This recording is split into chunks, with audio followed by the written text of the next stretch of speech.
네, 설교육감님께 여쭙겠습니다. 10일 날 정말 그야말로 전대미문의 사건이 벌어졌는데 그 7일 날 보니까 그것이 월요일이고 7일 금요일 날 전화 구두로 알렸다고 하더라고요. 근데 그 동료 교사들에게 위협한 사건도 있고 기물 파손도 해서 그 전조 증상도 있었는데 이 7일 보고가 어느 선까지 보고가 되었습니까? 빨리 답변해 주십시오. 그러니까 이제 5일 날 우리 컴퓨터를 어느 선까지 보고가 되었습니까? 교육감님이 그걸 아셨습니까? 그날? 아니 그거는 이상 유선으로 네. 보고되고 언제 그러면 정확하게 인지하셨어요? 서부교육지원청으로 이렇게 보고가 됐고요. 그런 면에 있어서는 자, 그러니까 예. 교육감님이 그때 당시 잘 모르셨던 것 같고요. 예. 10일 날 월요일 날 오전에 저희가 다 교육위원회가 방문을 했습니다. 현장에 그 장례식장에도 갔었고요. 며칠 날이? 네, 11일 날 저희가 갔는데요. 11일 날 네, 11일 날 화요일 날 갔습니다. 사건 다음 날. 네네. 근데 저희가 이제 보니까 장학사님이랑 과장님이랑 가시긴 했어요, 학교에. 예. 그런데 해당 교수를 자극하지 않으려고 하니까 만나지는 않았고요. 네. 단지 권고할 뿐이었다 그래요. 그 권고 사항은 여기 있습니다만 질병휴직도 공고하고 직권면직이나 뭐 이런 방법을 안내했다고 합니다. 네.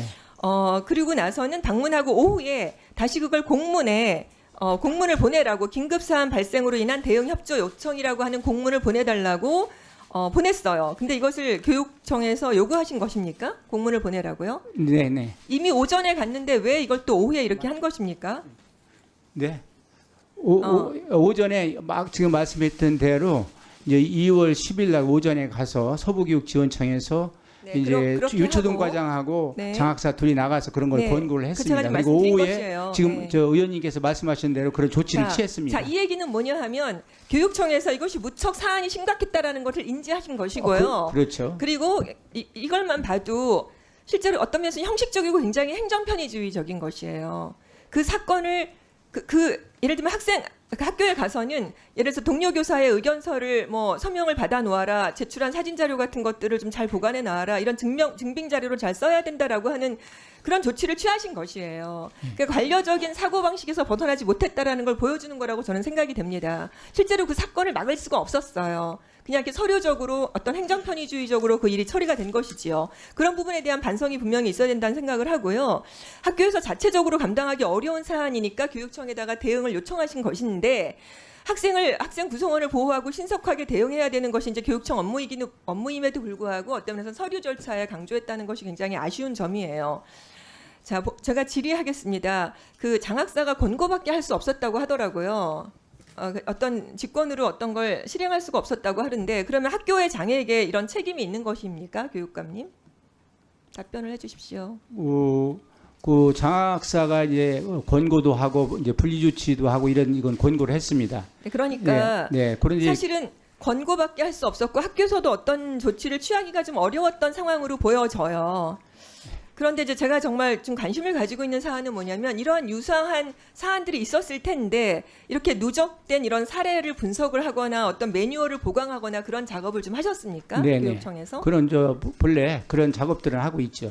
근데 이제 아시다시피 휴직 복지 이런 문제에 의해서 병가 연가하고 다르게 휴직 복직은 교육지원청에서 모든 것을 또 그런데 절차를 사실은 밟고 일이 이렇게 있습니다. 벌어진 것이고 구체적인 매뉴얼도 사실은 그렇게 보이지는 않아요. 근데 17일 어제 오전에 대전교육청 정문 앞에서 학부모 교육 시민단체들이 모여서 이걸 대전교육감님이 전혀 사과 한마디 없다라는 그런 어떤 기자회견을 열었거든요.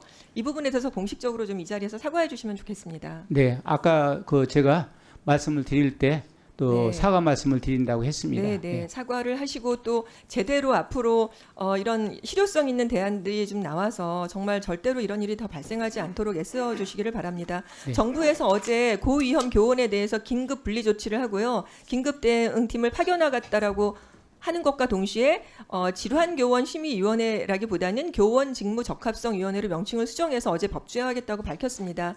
이 부분이 이런 사고를 막는 데 도움이 될 수 있다고 생각하십니까? 네, 도움이 될 것입니다. 도움이 꼭 돼야 될 것입니다. 네. 폭력성이나 공격성 이런 위험성 정도에 따라서 심의회를 개최를 해서 종합적이고 체계적인 논의가 있어야 하겠는데요. 이거와 더불어서 사실상 폭력교사 한 사람 때문에 모든 교사들이 잠재적인 범죄자로 또 취급되는 그런 과잉 일반화는 또 막아야 하는 것입니다. 그것이 우리 행정이나 어떤 정책의 그건 정말 적합성이고 그런 것이 실력이라고 보여지는데요. 이런 것이 이제 정말 어떤 면에서는 교사들도 이미 많이 소진되어 버티거나 숨기는 사례가 발생하지 않고 문서화되지 않고 제대로 치료받고 그분들이 제대로 교육 현장에 설 수 있도록 우리 당정청 모든 협의체들이 노력을 했으면 좋겠습니다. 네네.